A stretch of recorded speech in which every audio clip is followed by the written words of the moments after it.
you see the whole world shaking, and you feel your heart is breaking, take my hand, no hesitating.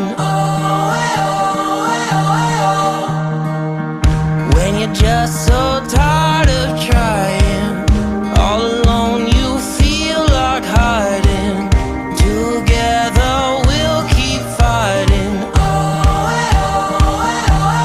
There's no stopping us, hold on, we're gonna make it, we're gonna make it, don't stop now, hold on, we're gonna make it, we're gonna mountains too high we can climb it, fearless, we're taking the moment, there's no stopping us, hold on, we're gonna make it, we're gonna make it. Can you see the sun is shining, like a new hope, feel it rising, coming over the horizon.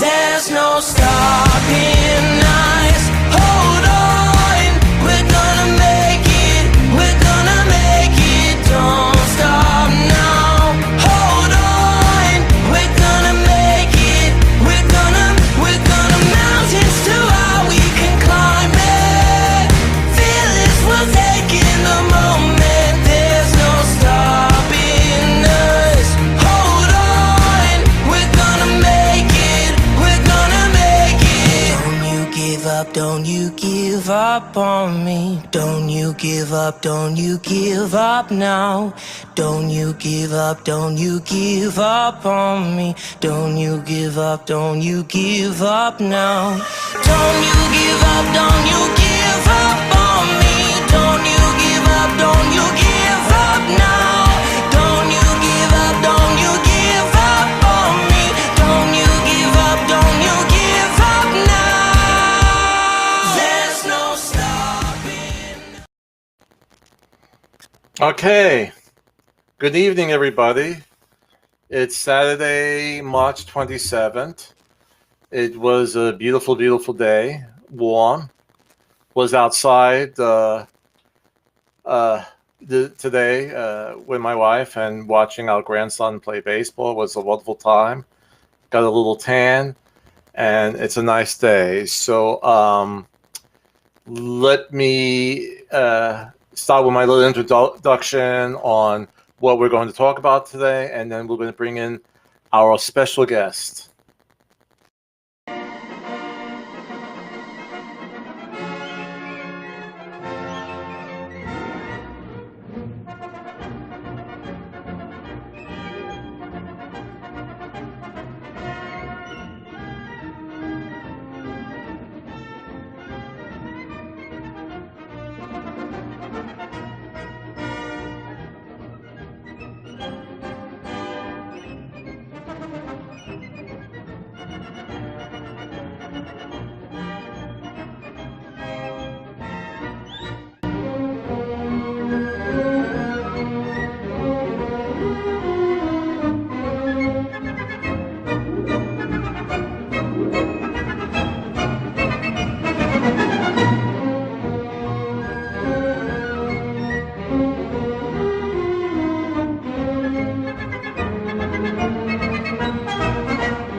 Okay, so I'm going to bring in now my special guest, and he's Keith Spaulding, a realtor from New Jersey.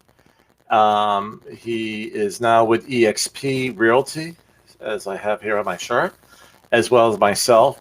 We've known each other for a longer time than this, but let me bring him in. And here he is. You're live now. I'm live. I'm alive. Okay. So I want to tell everybody how we first met. Right. Now, I'm originally myself from Brooklyn, New York. I was actually a high school teacher, a mild-mannered high school teacher during the day, and in the afternoon I did real estate. and I used to listen to Curtis Leewar on the radio. Now, if you don't know who Curtis Leewar is, he started the Guardian Angels in New York City, and I guess he started in about the 70s, right? Right, mid-70s, 1975, I believe. Yeah. And it was very controversial because, you know, he was doing what, they worked mostly in the subways. They called it vigilantism. That's what they called it. Right.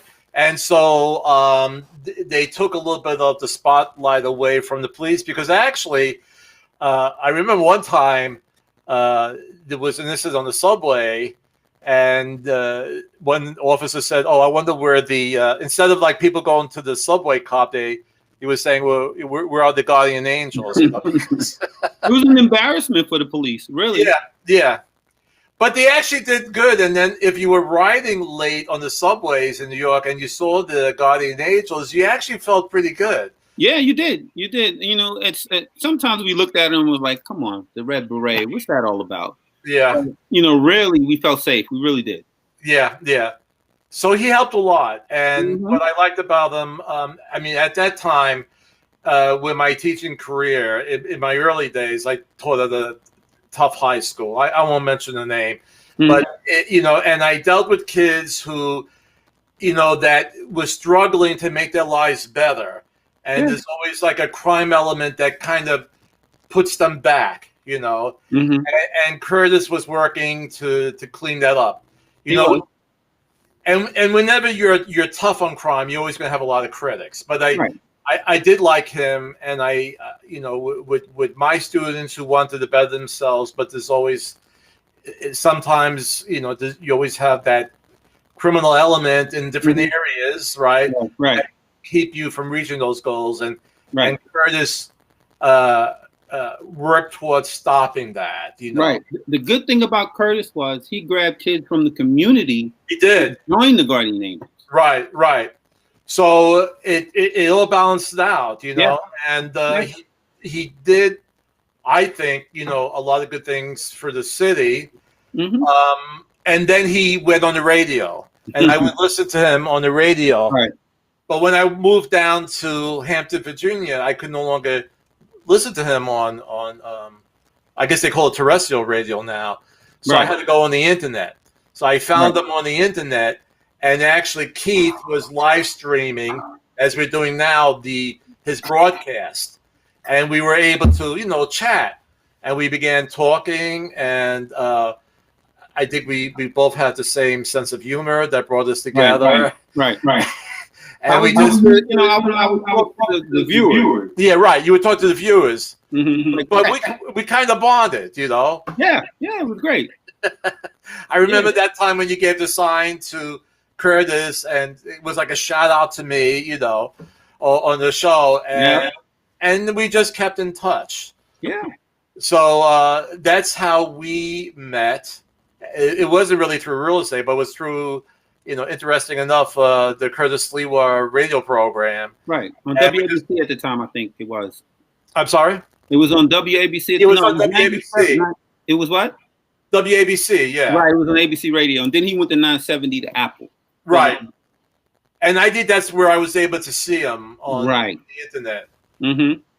And so we just kept in touch. We became Facebook friends, and he's now in the real estate industry. And you recently moved over to eXp Realty. Yes. And I actually did myself. Right. There's so many great benefits of it. As you see, and as you were commenting, I built up my home office to be like a studio. Awesome. And I have all the comforts of an office right now that I could work right here and do what. And that's the EXP. Yeah. And even before the pandemic, the whole industry was moving in that direction. Even as technology built up more and more. I mean, we have fax machines at home, but basically everything is via PDF, email. And so you could work easily at home without just sitting at a desk in an office. And you could do it. And if you have kids, you want to spend a little more time with them, everything, it works out well. But not only that, the technology is excellent with eXp Realty. It is. They've done a lot. Yeah, they've done a lot to bring all the agents together worldwide. And we have each area of the country has a certain. We have like a Facebook board set up, and so of course I'm Virginia. And so, we post on that. I have a guy, he's in southern part of Virginia. He's moving up north, closer to Washington. They need a place to live. And we exchange information, referrals, and it's really great. So we can really help our clients even more, I think that's awesome. Yeah. So it's a good, it's a good deal. So you're in New Jersey, and of course, New Jersey, as I guess most people know, is like the next state over from New York City. Right. A lot of people already, even before the pandemic, commuted from New Jersey to New York. But now we see a movement of people, and not only New York City, but the many large metropolitan centers, people are moving out of them and going to more of the suburbs or the rural areas. And the reason why, they realize that, hey, I don't have to go and spend an hour and a half on the rails and then onto the subway. I could work a lot at home and get the same amount of things accomplished. So you've seen the movement like this, correct? Yeah. Like you said, before the pandemic, they moved. Yeah. And I kind of find it once the pandemic hit, it got it came even faster. Yeah. And it's really kind of affected the market. Yeah. In Jersey, in terms of it's a seller's market now. There's so many buyers, man. Yeah. Not enough homes to sell. Yeah. And that's because of the influx of people from New York, and most importantly, the interest rates. Right. They're like insanely low, and people are taking advantage of that. Yeah. But there's not enough houses to go around, so that influx from New York, coupled with the low interest rates, and also the fear of COVID in such a congested city. Right. All of those things are factors in the market now. It's really crazy right now. Well, that's what we believe too. The reason why we have, it's not just we here in the Hampton Roads, Virginia, but people still have fears of putting their house on the market, especially if they're still residing there. Mm-hmm. So I actually did a little poll on nextdoor.com where I asked, if things get better with the pandemic, would you start listing your homes? And it was like 45% of the people said yes, and 55% no, I still want to wait a little bit longer. Yeah. So I think it's a combination of a lot of different things, what's going on right now. Right. And once, hopefully, and I believe we're going in the right direction, as we get more of control on the pandemic, hopefully more people will put their houses on the market.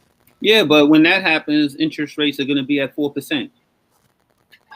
Right? Because when people start getting scared and they start coming out of their caves and getting back outside, feeling safe, the market's going to shift right back to where it was.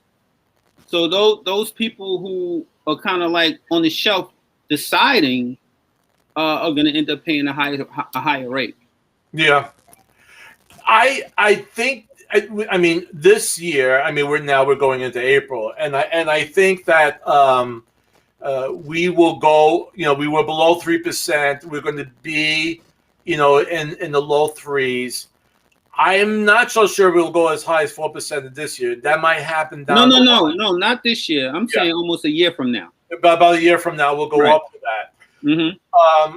But actually, I mean, we've been blessed with these low interest rates, but they've been ridiculously low. And I know it sounds, and we will say, oh, the banks are so rich, but they need to charge a little extra money to make the wheels go. Yeah. It can't be this low forever. Right. I mean, the real estate industry is really holding the economy up. Right. That's why the Fed are lowering the rates, because they want more people to spend money. Right. But what will happen, and again, this is my speculation, if the interest rates do go up, there's going to be a leveling off of the home prices. Absolutely. Because then people say, well, I could have bought this house a year ago, right, and I would have saved $100 on my monthly mortgage payment. Now it's going to go up. So it kind of balances itself out, Right. So, but no matter what, like I was telling you before, I had a guy who was going to come in from the northern part of Virginia to look at homes here. Right. And he gave me 8 listings, and they weren't cheap listings. They were from $420,000 up to like $530,000, and they were all in contract. And I looked at the date they were listed. They were listed like 3 days ago, and they were getting ready set up for the home inspection. So it's the only way right now, because I have people who want to buy. It seems like everything that they want to buy is gone, or it's this great competition for it. Same here. But right now, for us realtors, the only way we could really make money, we got to work on getting listings. That's the key. You got to pivot. Because once you get the listings, you're kind of guaranteed you're going to have a closing. Yeah, but how long? You're not going to have it very long. You're right. You're not going to have that listing long.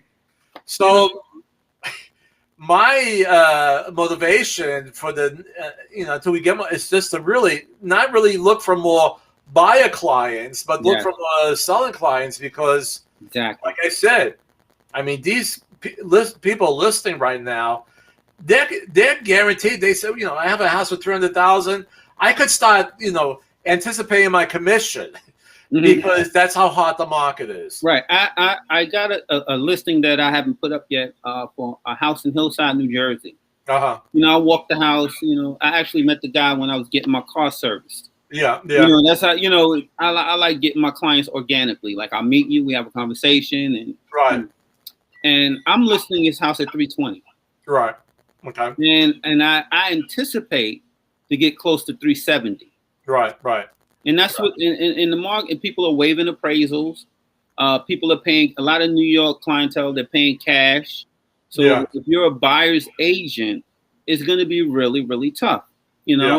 Just 2 weeks ago, we put an offer in, some clients of mine, an offer in on a house that was $419,000. We offered $431 with 80 down, and we'll waive appraisal. In other words, we'll waive appraisal. We'll pay $20,000 above appraisal value. Right. A lot of people are doing that. And the guy called us back in the hour and said, "Oh no, they accepted another offer." That quick. So they're not waiting because the bank needs the appraisal. In other words, they're saying, whatever it let's say you appraised at 420, but they wanted the 430. They're coming in with they're not asking the seller to lower the price. They'll pay that difference. And that's what's so insane about this market. Yes. Yeah. You got to have that extra money. The banks, they're going to lend you what they lend you. You're right. Whatever your pre-approval is, that's what it is. Yeah. So if you're waiving an appraisal, you have to come up with that additional funds. You have to come up with that money. And everybody's doing it now. Yeah. Everybody's doing it. And people are getting, and also, like my clients, they don't want to overpay. Right. Because I do comps. As soon as I see a house, they like it, I do the comps. Right. And I'm like, hey, do you see yourself forever in this home? Yeah. Because, they want to raise their family there, this and that. They said, yeah, well, but we're not going to pay $50,000 extra. Right. And I said, well, this is the market. Yeah. You want a home, you have to pay to play. Yeah. But, I understand where they're coming from. 5 years from now, you overpay for your house. What kind of equity are you going to get out of it? Right. See, that's the question. And I was going to just bring that up. That's the question, because they're paying above the market value. The appraised value is really the market value of the house. Yeah. So what happened? So that becomes a comp now. So will, is it really overinflated prices? So then when it comes to, the person when he wants to sell it, like you said, in 3 or 4 years, Even refinance. yeah, Or even refinance. yeah. So Where's that's the value? yeah. So that's going to be something that has to be worked out. I mean, I remember in 2007 where a lot of houses were overly priced, and then we had a lot of people defaulting on their loans because they were bad loans, and we had the burst of the real estate bubble. So That's right. I don't know what I mean. The conditions aren't the same as it was back in 2007, but this is something where, more so here. I mean, in Virginia, I'm going to assume that the appraisers are more conservative, but a couple of times when people start putting it above, what they think the market value is, the appraisal is not coming in to meet it. They're saying, no, this house is worth, 420, not 430, what you listed at. Well, appraisers use the same model we use to find comps. Yeah. Use the same, So if they're coming with some different number, then somebody's math is off. Yeah, yeah. We use the same methods. Yeah. It's the same. Yeah. And it like you said, it's different from 2007. In 2007, the rates were kind of where they were supposed to be at that time. Yeah, yeah. The rates are lower. Right. And in the pandemic, it's just we're living in a new age right now. We live in it's different. And you're saying, are we going to shift? Is it going to shift and kind of correct itself? Because it's so lopsided in terms of what people are paying for homes right now. Overpaying. Right. That's a good question. Now, the thing with 2007, though, is that a lot of loans were written for people who couldn't afford it. So they gave them the loan where it increases in value, the prorated. And so let's say it started at 3, they got a teaser rate, but it went up to like 8%. So what they did is that they qualified them at the 3%, but at the 8%, they could no longer afford the mortgage. Yeah. So the biggest change, what's happened, and by the way, I think it was done through Obama, is that when the bank now qualifies you for the loan, and I'm having a senior block right now. It's, when locking the rate, you mean like locking the adjustable rate mortgage, the adjustable rate mortgage. Oh. So what they do now, let's say it starts at 3, but the cap's at 8. Now what they'll do, they'll pre-qualify you at the 8% rate. What that mortgage would be at the 8%. So if you're able to afford that now, even though you're going to get 3%, and it might be 10 years until it gets to the 10, this way they know, and now less people are defaulting on the loan. So you had a lot of people defaulting, and then you had a lot of houses that were over priced, and we don't have that right now. And then with the pandemic, people are out of work, but they're out of work not because of the economy, but because of the pandemic. So hopefully, again, and everything it counts on if we successfully get out of this pandemic. I mean, once we do, I believe all the hiring will come back, in the hospitality areas, in the travel, where people be flying again, taking the train. Well, people are flying. There's a million people a day are flying. Yeah. I don't really think this is affecting the airlines. Yeah. Well, but a lot of people, like now, my sister lives in England, and they haven't gone anywhere. I mean, because a lot of people are not going, I mean, if you're thinking about flying within the United States, okay, but going really abroad. No, I agree. That right now. So that's cut back.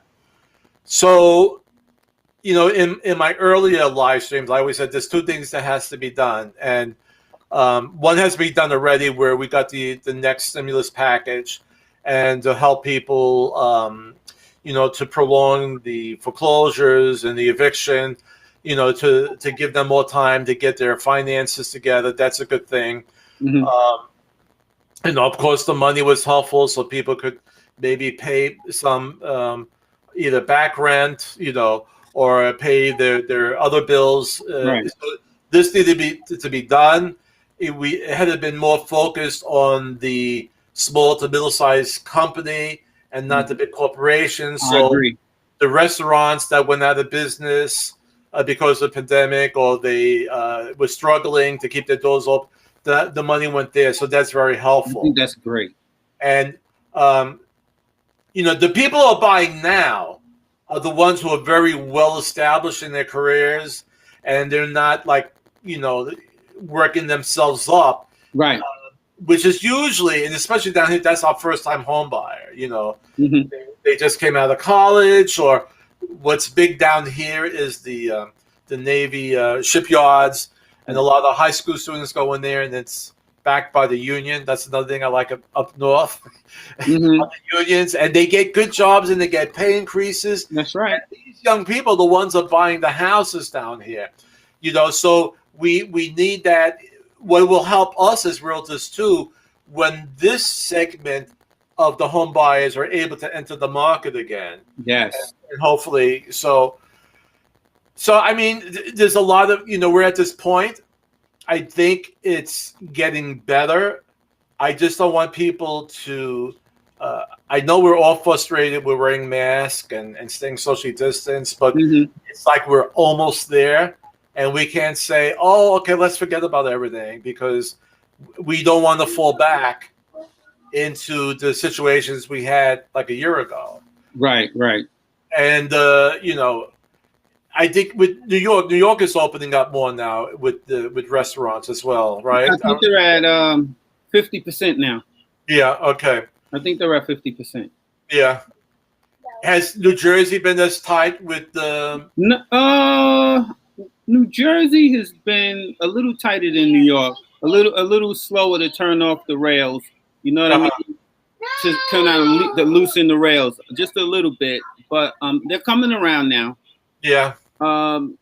It's just that in Newark and all these other areas, a lot of people don't want to get vaccinated.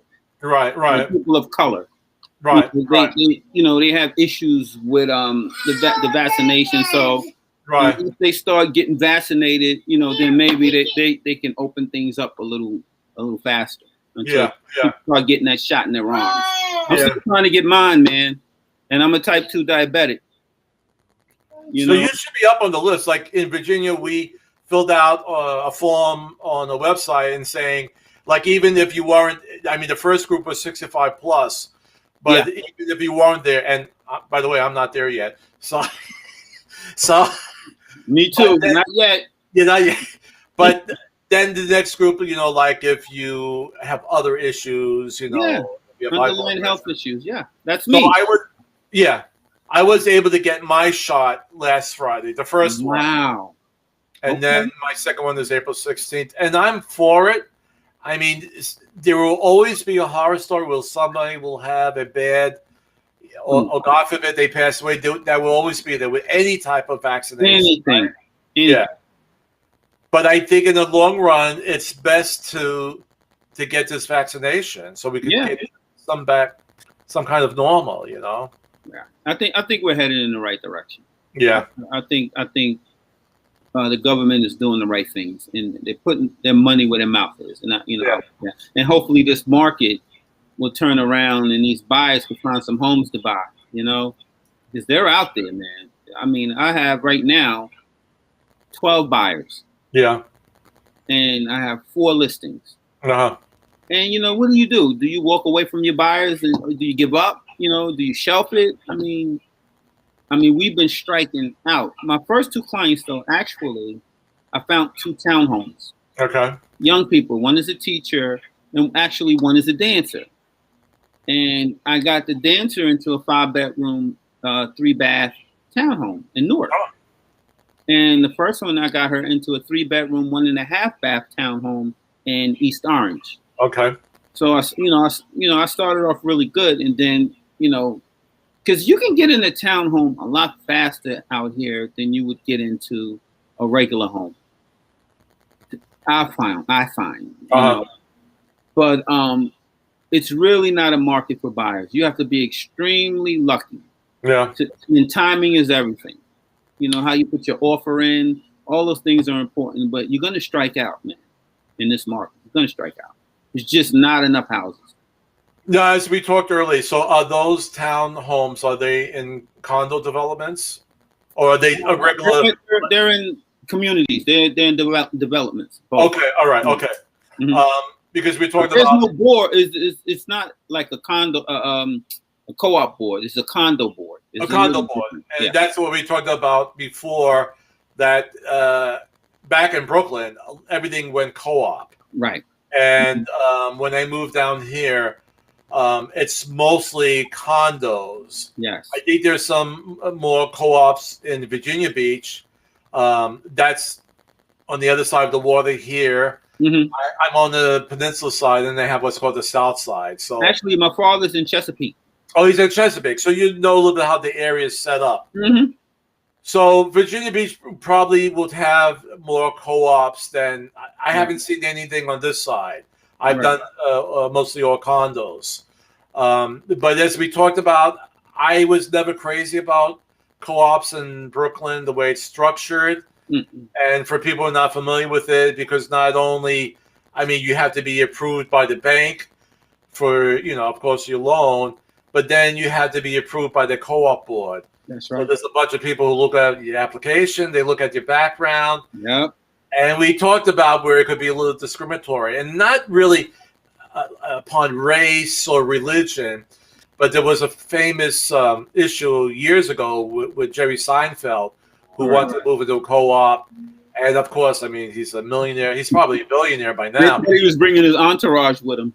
Yeah, and they were afraid, well, if this community is famous, there's always going to be, like you said, the entourage or a lot of paparazzi outside, and we don't want that. Wow. So he couldn't get the co-op. So, and I dealt, when I was doing real estate in Brooklyn, and I did mostly, again, rentals, but, in Brooklyn, we got paid by the renter, and it was usually, 10% of the annual. I went out on my own for a while, and I just charged 1 month's rent, but I didn't have to split it with anybody. So I made think good that's money. great. That's great. That's great. Down here, the landlord or the owner pays the real estate agent, but it's like 11:30. it's nothing. It's like maybe $500, maybe $400. It's really low. It's Here's like different. $250. It's Here's different. different. Yeah, Here, either the landlord pays the commission, yeah, the tenant, or there's a commission split. yeah, yeah. Right? So the commission is a month's rent. Okay, yeah, yeah. It's no percentage of it's a month's rent. Right. And the differences are either the tenant's going to pay it, landlord's going to pay it, or they're going to split it. Oh, they'll split it. Okay. Right. When I was doing it back in Brooklyn, I don't know if it's changed in the last 15 years, but it was the renter who paid the commission. Right. The landlords didn't pay anything. And I actually thought the landlord should pay because they're getting a service from us and, pay the 10% or whatever. But here it's only like a finder's fee. And it's Christopher, they think we work for free. I know. Like we don't do anything. Yeah. It's crazy. It's crazy to me. Like, Yeah. come on, we work, man. We work hard. Yeah. That's like when you go to a listing, like the listing that I went to, he said, well, how much do you want? I was nice. I said 5%. Yeah. And then, he said 5%. I said, yeah, I'm worth 5% because I'm going to sell your home. Yeah. You're going to get a number you don't expect. Uh-huh. And I'm going to work diligently. I'm going to do, everything that I have to do to sell it quickly. Uh-huh. And you're going to walk away with more than what you thought you would. I think I'm worth that. Now here, 5%. usually, but again, this is even another issue. And then now that I'm talking about, like here we have a buyer's agent and then a seller's agent, and we have co-oping brokerage. So in other words, let's say, like you said, you charge 5%. Right. And you listed it, but then another agent, maybe from Caldwell Banker or Century 21, Mhm. brings it, then you would split that. Right. Yes. You do that there? Right. But if you're the listing agent, how I Right. split mine, I only gave the seller, the buyer's agent 2%. All right. Because Okay. I'm putting the work. So I gave him 2%. Well, You we can could do do that that here as well. Yeah. Okay. You see, actually, back in Brooklyn, and when I moved down here, it took me a while to understand what a buyer's agent is and what a seller's agent. Me too. Because basically, you know, you think the seller's your client, and the buyer, you know, comes in and they're a customer, and you're working in the benefit of your seller. You have to be fair and honest to the buyer, but you know, you want to get the best. But here they have the buyer's agent, where the buyer agent, then they are working in the best interest of their buyers, you know. Yes. And I had really had to understand that relationship when I moved down here. It was funny. See, the part of Brooklyn that I lived in was very exclusive, not to be hotsy-totsy. I was born in Brooklyn. Right. So we were Park Slope, Prospect Heights, Fort Ring, and if you if you were moving to Brooklyn and you wanted to live in those areas, you didn't care. And I'm not knocking that, but you didn't care about Coney Island. You didn't care about Bensonhurst. You wanted to be in this area. So there was really no split. You know, they would come here. You would put the listing in the paper, and you would get people call you, and you usually kept the whole 6% or 5% what you charge. Wow, you didn't have to split it with anybody. That's crazy. So I had a friend of mine who was I worked with him in one of the brokerage houses in Brooklyn, and he called me and he said, you know, I had a listing, and this guy came with his agent, and they want to buy it, and then the buyer's agent sent, you know, his commissions, you know, schedule, you know, what he wants from it, and he never had that before. And I said, no, that's what we do down here. We have cooperative, you know, programs. So you split it with them, you know. So he didn't like doing the split, but well, then bring the client, bring the buyer. But they brought the client, right? So what are you going to do? So that's what has to be done. We call it a double bubble. You know, double bubble, yeah. Yeah, you know, when you're doing both sides of it. Yeah. You know? A friend of mine who introduced me to EXP, he just did one on a $675,000 house. Right. He got the listing, and he got the buyer. Yeah. I said, lucky you. Oh, that was a good one. No, that was a good one, man. He showed me the check. Yeah. And he just put the check out. I was like, come on, man. Why are you doing this to me? It just inspires me, Chris. I'm telling you, man. Now, I'm sure it's the same there than here, but like if we're representing both, we have to give them a disclosure that they know. Yes. Yeah, you have to do the same thing there. Okay. All right. It's our fiduciary duty. Right. The other thing I just wanted to bring up, and it's almost the same, and this is for like the logistics of doing real estate, whether you're in Virginia or New Jersey. But like I said, here we write the contract, and basically, I mean, we handle all the paperwork from you know, part A to part C. We don't hand the contract off to an attorney unless the buyer wants or the seller wants their attorney to look over the paperwork. I think I've been down here like 14 years now. I think that happened maybe twice with the transactions I did. No, it's a little but in your state, you're an attorney state. So yes. It's a little different. So you're right. Well, all right. So I take my clients out to look at homes. Right. We go through the process, whatever, and then we get an offer accepted. Right. And in each contract, you know, it goes without saying. It doesn't have to be in the contract. You always have to have an inspection. Right. Unless you're investing and you got to put work into the home. If you're an investor, there's no inspection process because you're putting electrical in, you're putting everything in, right? You just need permits at that point. So once the offer is accepted, we go into what you call attorney review. Right.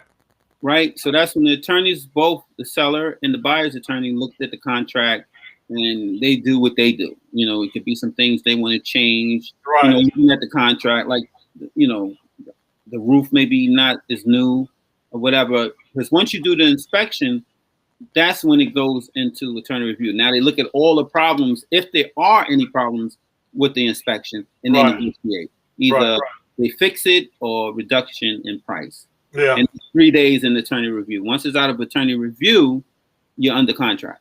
Okay. All right. So that's the process. Uh-huh. Now you mentioned home inspections. What I've been finding out because of this market, many buyers, and it's not a wise move, is that they're foregoing the home inspection. I would never tell any of my clients to do that. Right. You can wait appraisal to a certain point, but we're not gonna buy a dud.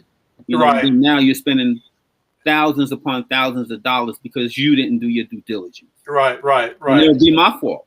Yeah. So I'm not doing that.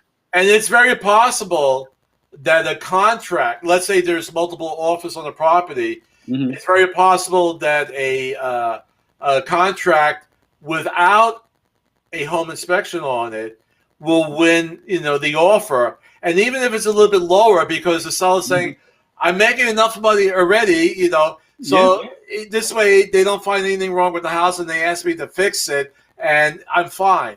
But basically you should always, down here, my people pay around $350 for it. It might be more expensive up there for a home inspection. Around the same. It's about the same.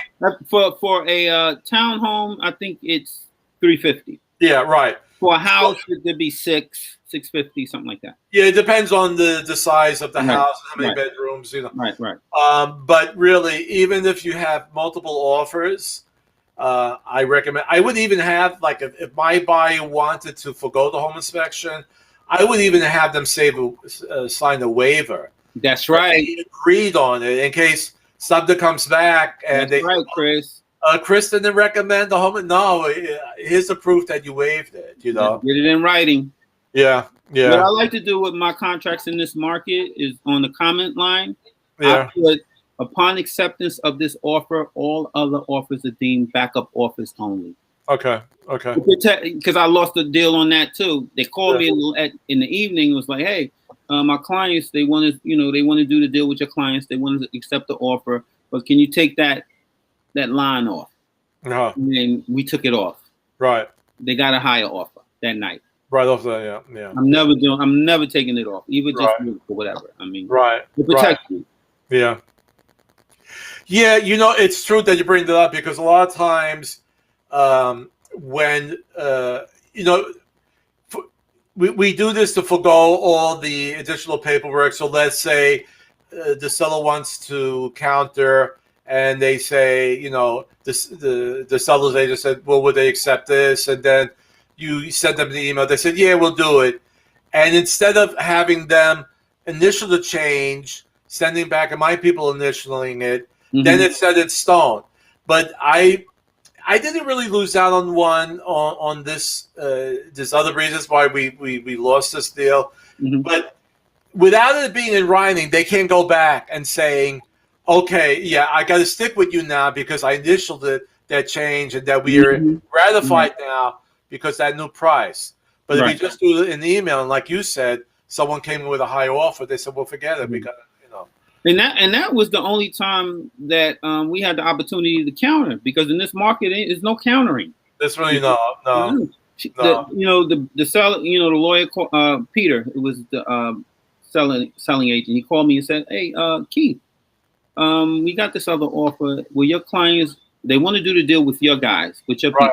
Right. Would they consider coming up on their offer? We were already $25,000 over appraisal. So my clients was like, nope. And then they took the other offer. The house wasn't worth, it was a beautiful home, but it wasn't a $400,000 home. It just wasn't. Right. I can tell when I walk into a home how much it's worth. Yeah. I really can. I don't know if it's a gift, but I love this business. I love walking into a home and seeing the potential. Yeah. You know, I love walking in the home and knowing what the value is just by walking in and looking at it, the area and everything. So as soon as I walked in, I was like, yeah, it's not worth 400,000. But my clients were willing to pay that additional 25, but nothing more than that. So this is what we're dealing with. Yeah.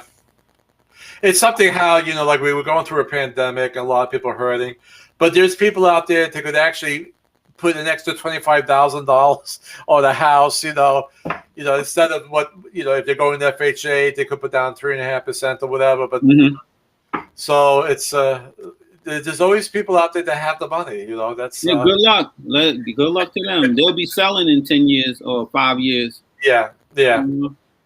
And then it goes back to the issue that we began to, will they be able to sell it at that price? Because I think after a while, again, once we get through this pandemic, the prices will level off. Yeah. I don't know if they will drop. I don't know. But they'll at least begin leveling off. It depends. I'm sorry, Chris, but it depends on where that house is. Because some communities, they go up. Yeah. Every year. They increase in value the area. Right. If you're lucky enough to be in one of those areas and you want to overpay there, you're okay. Because at times it's going to catch up. Yeah, yeah. Over time. Yeah. I look at that as well. Yeah, yeah. That's really something good to consider. Yeah. Yeah. Where's the house? Where, like we have areas like Old Bridge. Yeah. Milltown. Yeah. Edison. Yeah. Those areas, whatever price they throwing at you, pay it. Yeah. Because they're always going to go up. Yeah. Yeah. But if you go to Woodbridge or Avenel or Rawway, Roselle, not Roselle Park, Roselle, I'm not overpaying. I'm not going to have my clients overpay. Even though they're nice areas, they kind of level out. Right, right. So that's is that getting further away from New York City? When a little closer. Oh, okay. Yeah. All right. Closer. I'm the furthest. Woodbridge is the furthest. Okay. And then behind me is New Brunswick, East Brunswick. Down the way. Yeah, yeah. Some beautiful homes in New Brunswick, but I wouldn't overpay. Yeah. Yeah. That's important to know, and that's important to really, explain to your clients. Right. Because 9 times out of 10, they're not really, educated about the areas, and that's our job. Yeah. We're consultants. Yeah. We consult. We say, hey, I can't tell you what to do. I can't tell you to pull the trigger, but here are the numbers. Here's everything on paper. Now you make an educated decision. Yeah. Yeah. In some cases, if my clients are overpaying, I'll say, look, I don't think you should overpay. And people, I'm not in this for the money. I want to really help change people's lives because the referrals will come through that. Through that as well, of course. That's how I run my business. Mm-hmm. I don't run my business about, like with my clients, we could have closed on a couple of houses and I was like, Ashley, this is not the house for you. Mm-hmm. And they would have bought it, but then they wouldn't have been happy. Mm-hmm. And then it would have been my fault. Yeah, yeah. So I'd rather wait for them to get the house of their dreams because guaranteed they're going to tell a friend. Right. And referral, it's a referral business. Right, of course. Yeah. So, and we need to do our due diligence. We need to be fair. We need to be honest, and sometimes put our pockets to the side. Mm-hmm. For somebody else, because then the clients will come. Like Field of Dreams, build it, they will come. Exactly. Build it and they will come. And that's what I'm trying to do with my business. Right now it's not easy because I started as a buyer's agent. And I pivoted to rentals, which is good. It supplements, it's okay. It's a lot of work. It's a lot of work, man. And it's okay. And now I'm really going full steam ahead. And I work with investors on. Yeah. And that was a lot of work. Now I'm just trying to get listings and mix in a couple of rentals and try to pivot until the market changes. And then, I'll get back to my buyer side like all the way. Well, I've worked with investors, but I've worked with ones that like I had one and he was great and he was about to retire and he flipped houses, but he wanted to buy 2 more. And he had a crew of contractors Mhm. and they were biting at the bit to get the next renovation. So he bought 2 homes in downtown Newport News. That's really now going through like a gentrification period, and he Mhm. just got. I mean, they were horrific. I mean, was before the pandemic. I would have been really nervous walking with them because like there was mold, there was Oh, so like a total gut. it was really bad. But he had the crew to do it, and he had the money. So I actually like that type of investor because, of course, they don't need a home inspection. They're buying Right. with cash. They don't have to go through an appraisal process. So Nope. you can close actually in 2 weeks. Not only you work with them on the purchase, you're gonna help them on the resale. On the resale, of course. Yeah. It's And I've done that as well. Yeah. Unless some of them will rent them out, But that's the ones that now, I don't know if you had that much in New Jersey, but I came across like some people, when you watch these infomercials late at night, and this guy is, he's buying up all these properties, but he's using the hot, and then I had people calling me. They said, I want to see this property and this property, and I want to write about 5 contracts. I said, no, then you're going to have to pay me up front. I'm not writing and see what sticks on the wall. And a lot of times when you go with a hot lender, it really has to be a price much lower than what they're asking for. Right. You know what they think, Christopher? They think they're getting 100% financing. Yeah. You're paying the first 10,000. Right. And then they reimburse you. Then you pay another 10,000. They reimburse it. You have to come to the table with money. Right. Also, I have a formula for investors. Yeah. You got to separate the real ones from the fake ones. Because a lot of them, I call it, they just look window shopping. Right. Wasting my time. Right. So I'll go out once. Right. Then I want to see proof of funds. Oh yeah, you have to do that. Right. I need to see proof of funds. And then I'll see where you at. But I want to see proof of funds really from their bank account, Oh, really? Right, yeah, not from these because again, and not saying that you can't be successful with, but again, that's why they have these seminars, these hard lenders, and they get in hundreds and hundreds of people because it takes about hundreds and hundreds of people for them to find a property, and maybe about 2 or 3 will stick. Right. So they're sending out, like I was never in the military, but it's like when they send out the privates to do the dangerous dirt, and see who comes back alive. I mean, and that's what it is. Like, I've never heard it quite explained like that. They send them out on a dangerous mission, and then whoever comes. But that's what they're doing. They're getting, hundreds of people to go out there and look at the deals, but only a couple will come in good. Yeah. It's so tough. That's why I don't do it now. Yeah, the investor that has their own money, and hopefully they have a crew of people, or they have contractors that they worked in the past, and that they have a good deal with. That worked well. Yeah. They and showed that's me the the bank accounts, everything. I was like, okay. Yeah. No. And you don't make a lot of money on it because they're buying it really low, but it's fast money, It's volume. You have to do it in volume. You have to do it in volume. If you can do 3 to 5 a month, you're doing well. Yeah. But that's tough. Yeah. It is. Mm-hmm. Well, I think I covered all the topics. Awesome. I usually try to do a half hour, but we went a little bit, but it was good, Yeah, it's flowing, man. This will keep on playing, and then actually what I do on Saturday mornings at 10, I rebroadcast what I did the Saturday before, and then nice. So this will hit up again, but I really enjoyed it. Me as well. Yeah, I'm really glad we kept in touch. Like I said, we really have to meet in person one day. Yes, we will. I promise you. I'm gonna go to Chesapeake when everything kind of simmers down.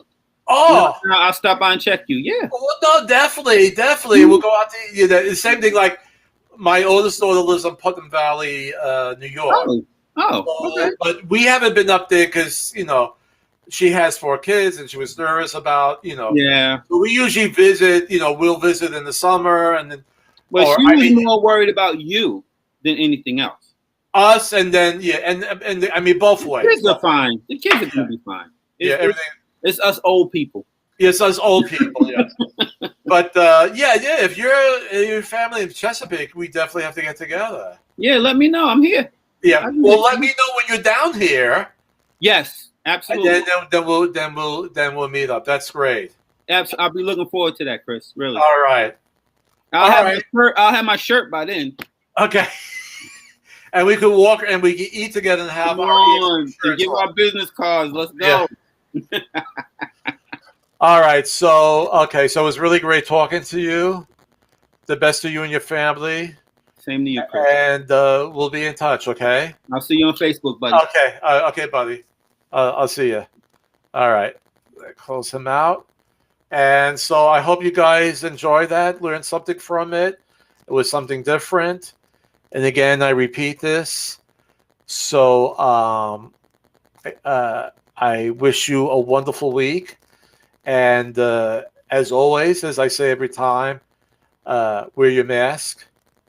Stay social distance. Things are getting better. We could go out a little bit more, but let's still be careful. Let's beat this thing so we could get back to some sort of normal. And I could get more listings, okay? All right. And buys, but we need those listings, okay? Be well, my friends, and we'll talk to you soon.